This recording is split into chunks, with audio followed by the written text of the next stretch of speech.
जळगाव जिल्ह्यातील भडगाव तालुक्यात महानुभाव संप्रदायाची काशी म्हणून ओळखले जाणारे व परमपूज्य चक्रधर स्वामी यांच्या पदस्पर्शाने पावन झालेली भूमी म्हणजे गाव कनाशी। आज दिनांक 17 जुलै बुधवार रोजी एकादशी निमित्ताने सकाळी 10 वाजता कवीश्वर कुलाचार्य परमपूज्य खामनीकर बाबा, परमपूज्य लांडगे बाबा, परमपूज्य रेलकर बाबा यांच्या आश्रमात देवपूजा करण्यात आली व कवीश्वर कुलाचार्य परमपूज्य खामनीकर बाबा यांच्या आश्रमात दाड दर्शन व पूजेचा लाभ आजच्या दिवशी मिळाला। तसेच कवीश्वर कुलाचार्य परमपूज्य खामनीकर बाबा यांनी दाड दर्शनचे महत्व सांगत गुरुपौर्णिमा निमित्त दिनांक 20 जुलै व 21 जुलै रोजी दाड दर्शन भक्तांसाठी खुले राहील व भक्तांनी दर्शनाचा लाभ घ्यावा असे आवाहन करण्यात आले।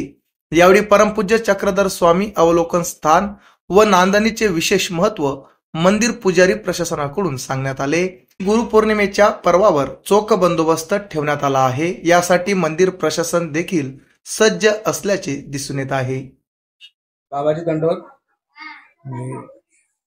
आजच्या या गुरुपौर्णिमेच्या महोत्सवात एक दाड दर्शन असतं काहीतरी, ते नेमकं काय असतं ते आपण सांगाल का?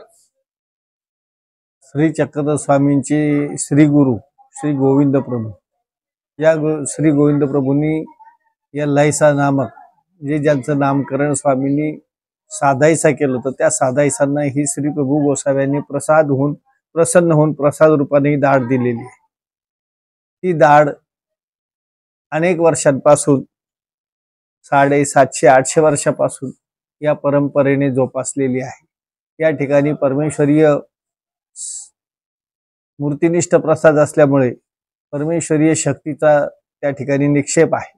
रूपारूप मनोधर्म प्रसन्नता आणि मायाशक्तीचा त्या ठिकाणी निक्षेप असल्यामुळे भाविकांचे मनोर्थ पूर्ण करण्याचं सामर्थ्य त्या दाढेच्या विशेषामध्ये आहे। दरवर्षी गुरुपौर्णिमेच्या निमित्तानं हा दाढ विशेष दर्शनार्थ या ठिकाणी ठेवण्यात येत असतो। हा दाढ विशेष दर्शन सोहळा चतुर्दशी आणि पौर्णिमा या दिवशी संपन्न होत असतो। उर्वरित राहिलेल्या लोकांना पौर्णिमेच्या दुसऱ्या दिवशी करवण्यात येतो।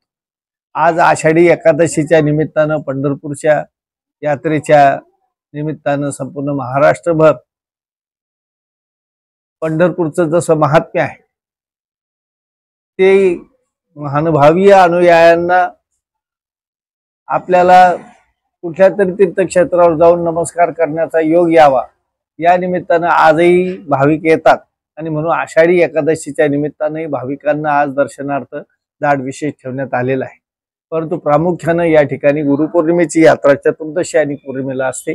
सर्व भाविकांना आम्ही आवाहन करतो की आपण चतुर्दशी दिनांक 20/7/24 आणि पौर्णिमा 21/7/24 या रोजी नमस्कार करण्यासाठी यावं। आपले मनोर्थ पूर्ण होतील। दाढ विशेषाच्या कृपा प्रसादानं श्री गोविंद प्रभूंची आणि श्री चक्रधर स्वामींची कृपा आपल्याला लाभो आणि आपलं आयुष्यातला काळ भरभराटीचा सुख समृद्धीचा जावो असा शुभाशीर्वाद देतो आणि आपणास दर्शनाचं आवाहन करतो। दंडवत दंडवत प्रणाम। इतकं जे विहिरी सारखं दिसतंय याला काहीतरी नान्नी म्हणतात बा, त्याचं नेमकं महत्व काय आपण सांगाल का?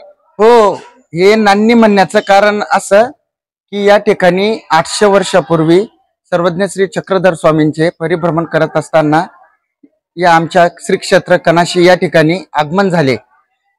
हे जे तुम्ही मंदिर पाहताय या मंदिरात सर्वप्रथम आगमन झाले म्हणून या मंदिराला प्रथम आगमन स्थान असे म्हणतात आणि तेथे बसलेले असताना स्वामी या ठिकाणी स्वामींनी अवलोकन केलेले आहे म्हणून त्या स्थानाला अवलोकन स्थान असे देखील म्हणतात।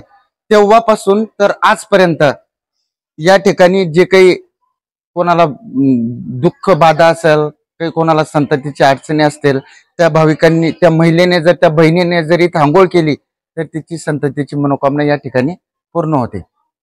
नान्नीचं महत्व हो, हे असे नान्नीचं संततीतच नाही तर जे काही दुःख बाधा असेल, जे काही आपल्याला व्याधी असेल, शारीरिक व्याधी, ते सुद्धा या ठिकाणी दूर होतं असे या आमच्या नान्नीची महती आहे, ख्याती आहे। आपण आपल्या गावाच्या या मंदिराच्या काही आवाहन करताय? हो, आमच्या श्री क्षेत्र कनाशी त्याचप्रमाणे आमचे मंदिर व्यवस्थापक पुजारी मंडळाच्या वतीने आम्ही या ठिकाणी जे दर्शनाला भाविक येतील त्या भाविकांना आवाहन करू इच्छितो की दर्शनाला येताना आपण कुठल्याही प्रकारचे मौल्यवान दागिने आणू नये, कारण या ठिकाणी गुरुपौर्णिमेनिमित्त कवीश्वर कुलाचार्य खामनेकर पिढी कुलवंदनाचा जो धाडचा विशेष सुटलेला असतो त्या विशेषाच्या दर्शनानिमित्त तसेच स्थानच्या दर्शनानिमित्त या ठिकाणी खूप गर्दी असते, वर्दळ असते. त्यामुळे आम्ही आमच्या पुजारी या ठिकाणचे जे पुजारी आहेत, छोटू पुजारी, राजू पुजारी, इतर व्यवस्थापकीय पुजारी मंडळ, त्यांच्या वतीने आवाहन करू इच्छितो की आपल्या महिलांनी येताना कुठल्याही प्रकारचे मौल्यवान दागिने आणू नये.